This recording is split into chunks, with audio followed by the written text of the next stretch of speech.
Hello and welcome to From No Crypto to No Crypto. This is the Crypto Coach, Blockchain Wayne, with another cryptocurrency podcast. Today we've got a special guest interview. I've got Davey from Exodus. Now, Davey is the communications manager with Exodus. Exodus is a desktop wallet, and they've just recently released a mobile wallet that has some really great features. So, Davey, thank you for joining us today. Thank you, Wayne. It's awesome to be here with you, man. Absolutely, man. Absolutely. You and I have had some dialogue back and forth online about security and how important that is. And I know I've been using the Exodus wallet for quite a while now, at least the desktop version. Just started using the mobile wallet. But what can you tell us about Exodus as far as the company and kind of a little bit about your role with them? Sure. So at Exodus, one of our main drivers, one of our main motivation is just trying to make crypto accessible to everybody. And what this means is, creating a product that's easy, that's intuitive, that when you open the apps, that they make sense to you, right? That sending crypto's easy, receiving Bitcoin's easy, and that everything's pretty much easy to understand. This is a new technology, and for a lot of us, it's still very confusing, and there is a lot to learn. So just being able to have products out there that are user-friendly, that's really what we're focusing on right now. Now, Exodus being a startup, we're a small team, and we all kind of wear a lot of different hats at the company. My focus is communications, and I also do a lot of work with customers. A lot of work with education, for example, writing blogs, writing articles for our knowledge base, communicating people on our social media, creating content, and also more directly with the app, figuring out the best way to say things in the app, right? So there's a lot of terms that come up, like, we can use the term like SegWit, for example. Well, that doesn't mean much to many people. Like if you're not really, reading about Bitcoin all the time, you don't know what that is. So finding ways to communicate some of these terms to people so they're easily understood. And that's a bit about what I do. Nice. So obviously, there's quite a few wallets out there. What makes Exodus unique? I love the interface, the user interface, the way it looks, but tell me what makes it unique from what else is out there. So I think that's probably one of the biggest one that you just mentioned is the user interface and it being unique. We have something I think that a lot of wallets don't have is we really focus on the design of the product. And like we have our developers who are working, but we also have a separate team that's just focused on design, on making sure that the experience, even everything from the colors we use to the sounds we use, to making sure that when someone opens the app that they really feel comfortable and they feel at ease and good about it. Another thing is that I think is really like the best thing we have is we have 24/7 support. And which actually gets used quite a bit. Sometimes, some of us who are in this industry may probably already understand what like confirmations times means and things like that. Like if we send Bitcoin and maybe the miners haven't got around to mining a block, there might be a delay. This is a good example of something that not everyone really understands yet. And they may send Bitcoin to a friend and it doesn't arrive instantly. And people get concerned. They get worried because it's their money, man. And people are emotional about money. And they want to know, like, where's my money? So we're always there to provide that support to either to get, let them know, explain what the blockchain is, find the transactions for them on the blockchain, and just give them that peace of mind that, hey, the blockchain is secure. It's public information, right? And taking opportunities to explain, like maybe in 10 minutes. Sometimes people want to learn this stuff about confirmations and money. Other times they just want to know, like, I just want to know where my money is. So just being there for these people. And the fact that we offer that 24/7, I think for a lot of people is a big win. Yeah, absolutely. That's definitely important. I can understand from, my early days in crypto when I was just transferring from one place to an exchange. And, when it's in that confirmation time, you're just worried, did I do everything right? Is it going to end up there? So that's a good point and true.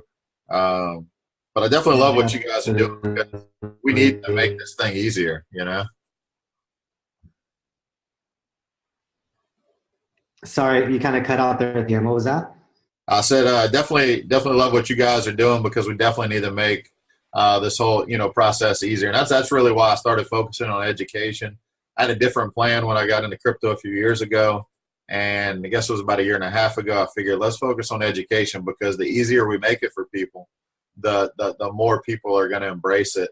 And I love what you said about, about focusing on just that user interface just as much as the development of the product because you're right, man. There's probably a lot of great, and I'm not just talking crypto, a lot of great apps and programs and projects out there that just, if the user interface is not very user friendly, they're not going to utilize it. They're not going to use it.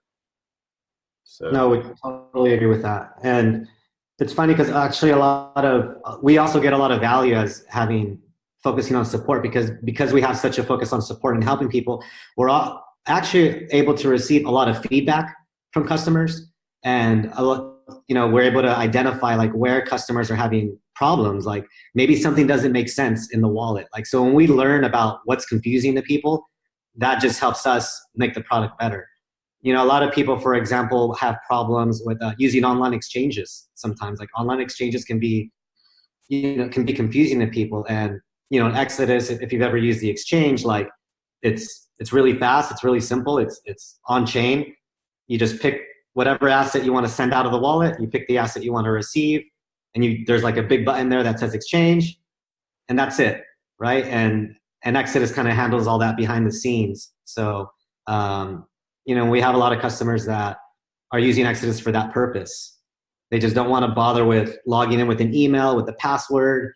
And the biggest win here is that you remain in control of your funds. With recently, I can't remember the name of the exchange, but a couple of weeks ago, some exchange pulled an exit scam. I don't remember their name, and then I think 2 months ago, Binance, right, had a hack which resulted in just halted trading. Right, people couldn't deposit or withdraw funds for like maybe 10 days or so, something like that, maybe even close to 2 weeks. And that's scary, like if you just don't have access to your funds. And so what Exodus is doing is providing a platform where you're always in control of your money because you own the private keys, you hold the private keys. So and anytime you make an exchange, you're still in control of your funds, right? The funds leave your wallet and then you receive whatever you're going to receive, but it's all on the blockchain. It's not on some website where it's just like working like the way IOUs work and things like that. But yeah, that's something where we also like to, we do put a lot of effort in making that experience just reliable and fast. And we have a lot of different partners we work with, and including exchanges to make that a fluid experience for everybody. yeah, absolutely. Yeah, the Binance hack.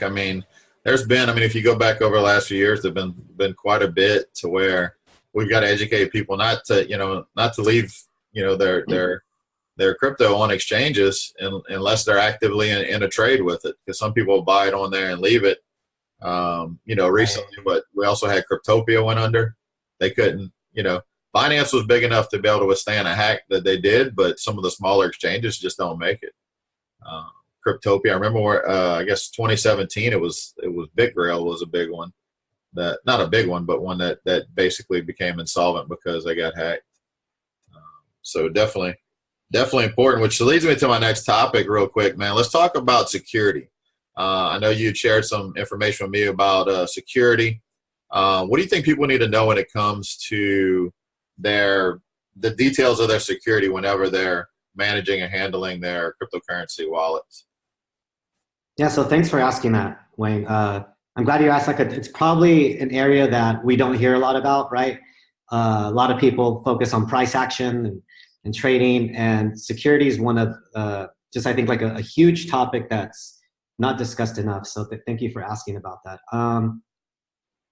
So there's a lot of different ways to look at it. Like we can look at it in the way of either online behavior or personal security. So let's approach it, I guess, from the perspective of managing your own private keys, right? When you're actually being in control of your own money. because when your funds are on an exchange, really the exchange is holding the money for you, and you're kind of relying, yes, on your own security practices, but also on the exchange's security practices. But when you have control of your own funds, like you would with Exodus or other apps out there, I'm including hardware wallets here like Trezor and Ledger.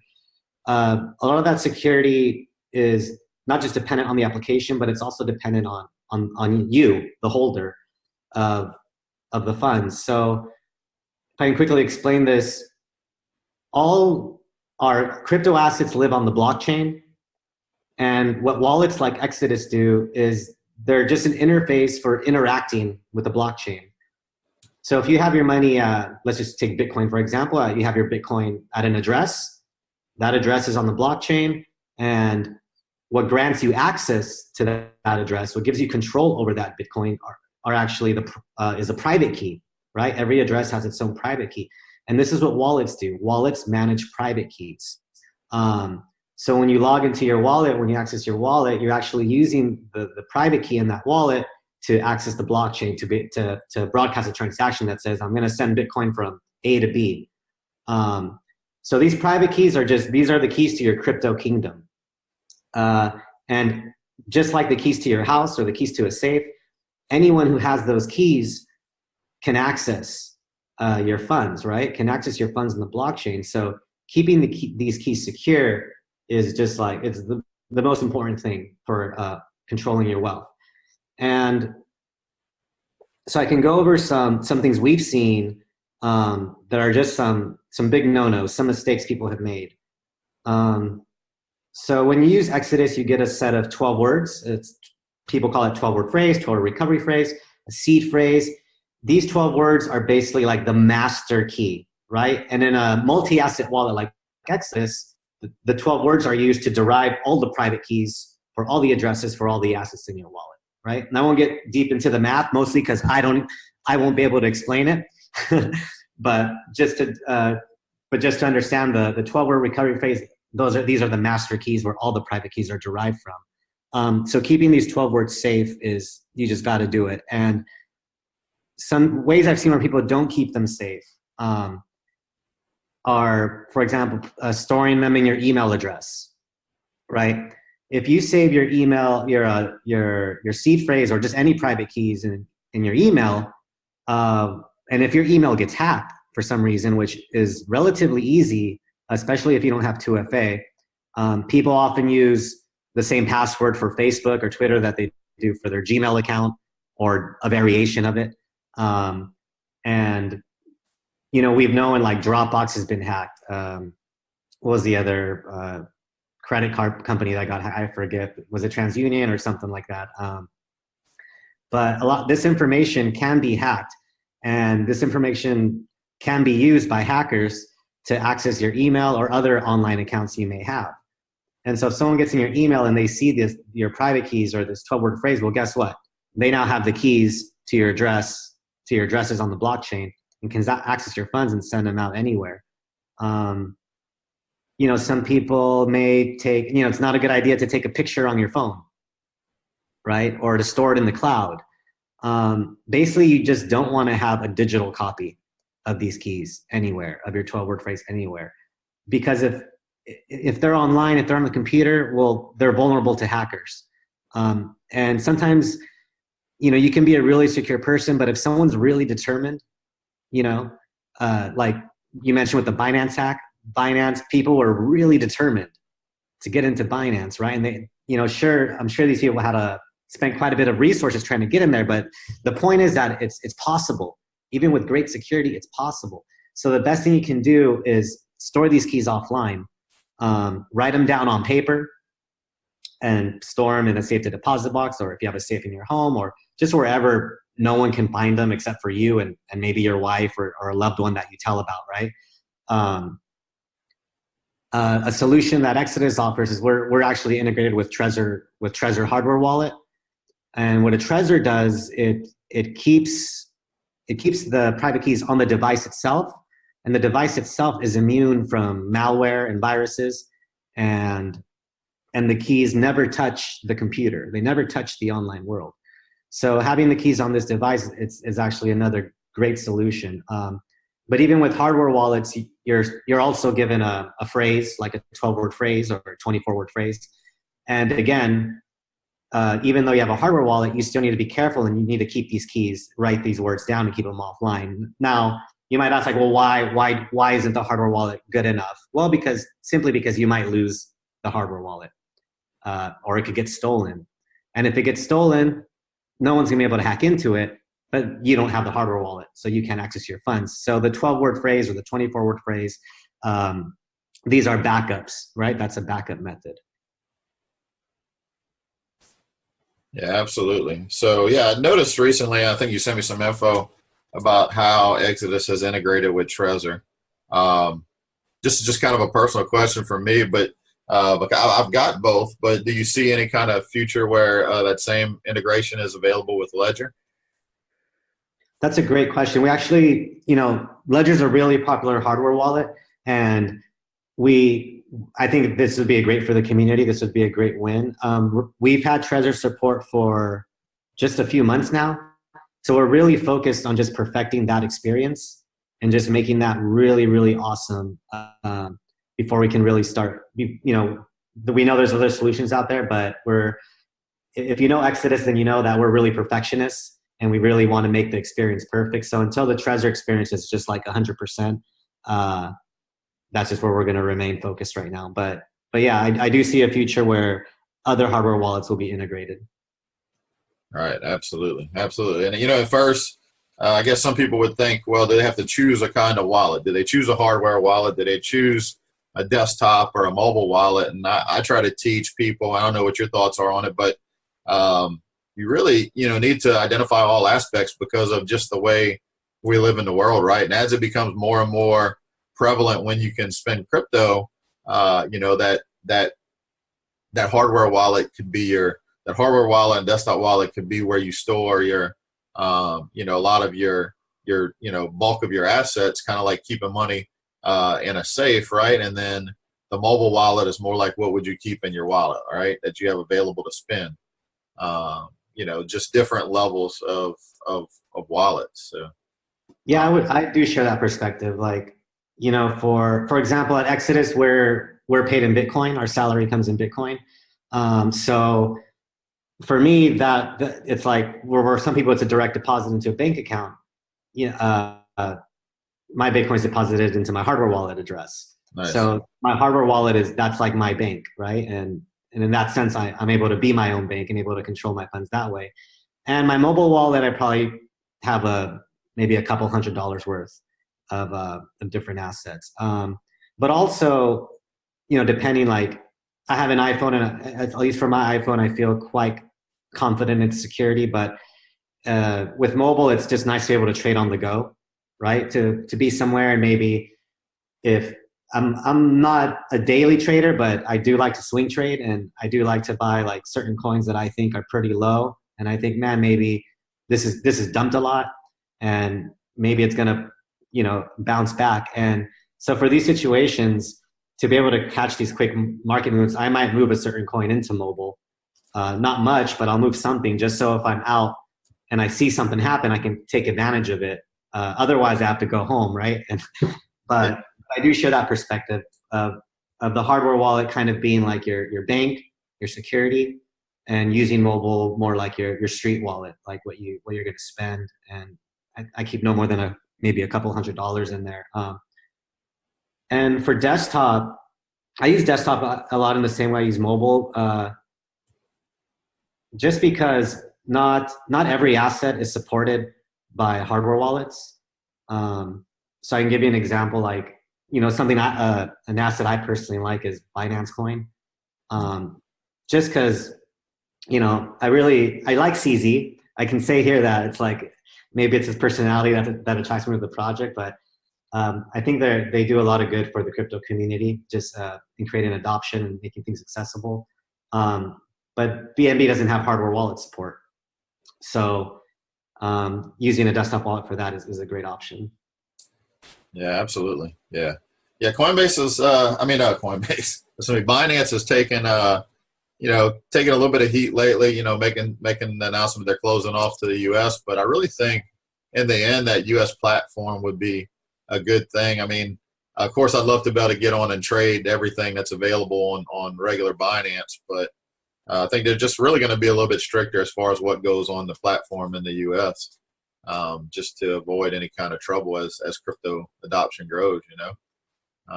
Yeah, I agree with that. It's just the reality, right? Like, as crypto grows, it's going to attract the attention of government, and regulation is going to have a role in that. So, but yeah, I get what you're saying there. Yeah. Ideally, we'd like a completely free market, but that's the world we live in, right? Until we get to a position where we can make some changes, that's what we got to deal with. Yeah. I think as the value of people start to recognize really the value of crypto and the benefits it can really bring to everybody, maybe we'll even, an appreciation for the free market that spurred that will grow. Yeah, absolutely, man. I normally teach crypto at these financial breakthrough seminars where it's not really a crypto event, but it's about all different kinds of finances. I mean, real estate, all different kind of investment vehicles. And I talk about crypto, and I always start out with that picture from the Matrix where Morpheus is holding the yellow pill and the red pill, right? Helping people understand before you understand, what crypto, what's the benefits of crypto. You got to understand some of the reasons it was created and the problems it solves, and that's where, we got to teach people. But yeah, definitely security. I appreciate your passion for security because that's something that I think a lot of people just get lazy with security because they're so used to even, just password management. Like you said, people use the same password across multiple platforms.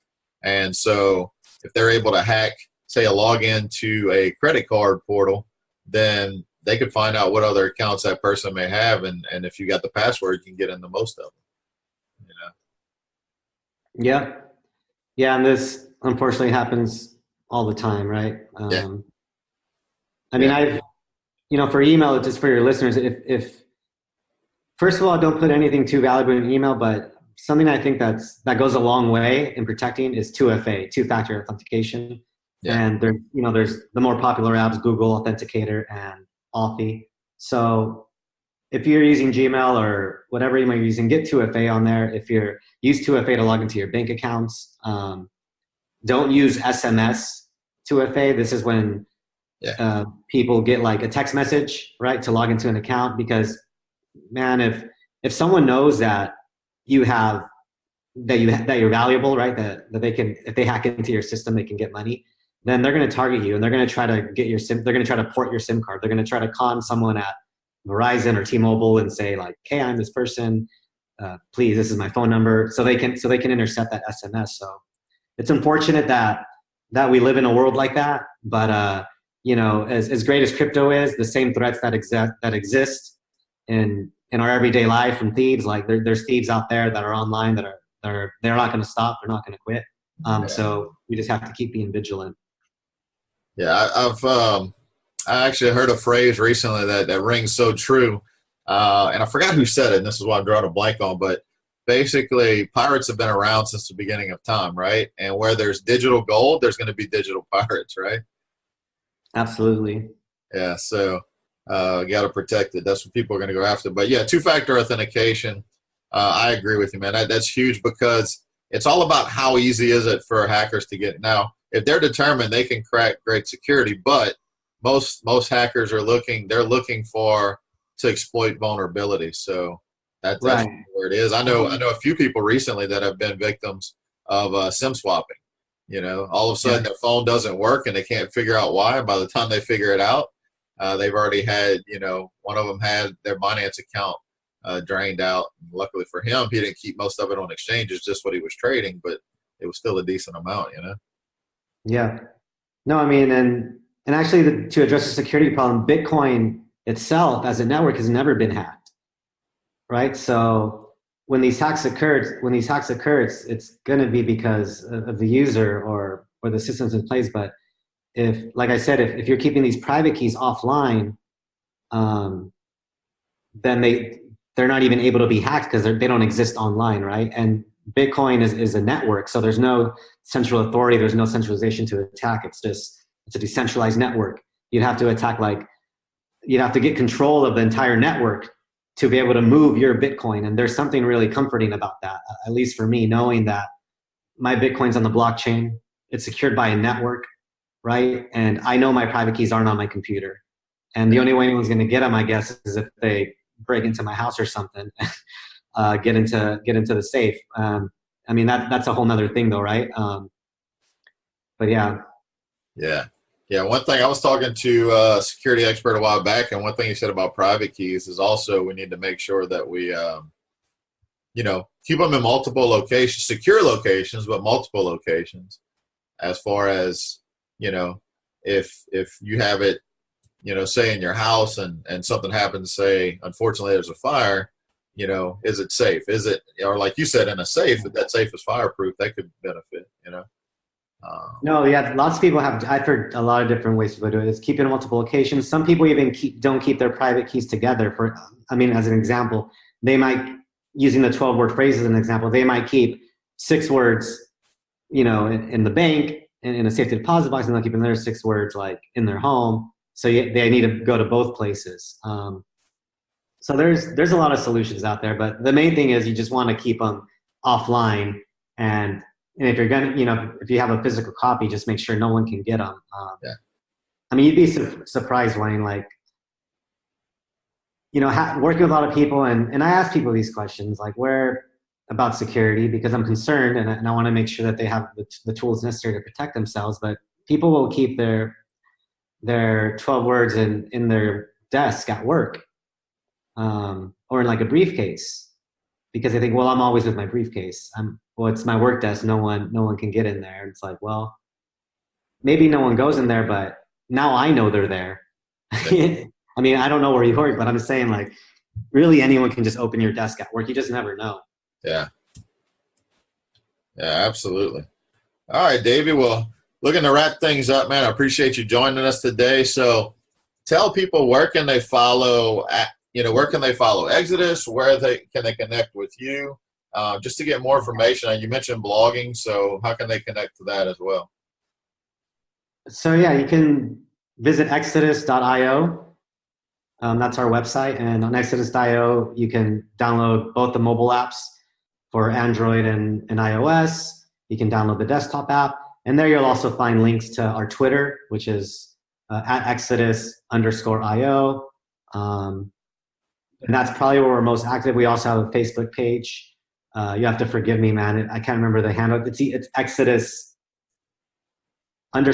but it could just as easily be exodus.io, facebook.com/exodus.io.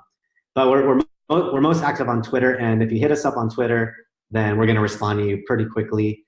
You can email us anytime, support@exodus.io. And you can even email us with questions about security. Like, our support, it doesn't just have to be because you're having an issue with like the app. Like, a lot of support questions we get are actually people just asking like questions about, because they want to understand. So we love educating the community. And if you visit our website, you'll find a link there to support.exodus.io. And we have like over 1,000 articles like to help people. Like, people have kind of like, what's a smart contract, right? What's a DApp? Where are my funds stored? What's a blockchain? What's a cold storage? What is just any question you might have? You could probably type it into our support section, and you'll get an article on it. And if you don't find an article on it, then you'll get an option to email us, and you can ask us yourself. So, yeah, thanks for that. Nice, very nice, very nice. All right, Davey. Well, again, thank you for joining us, and I want to thank everybody for listening in, and we will catch you on the next episode.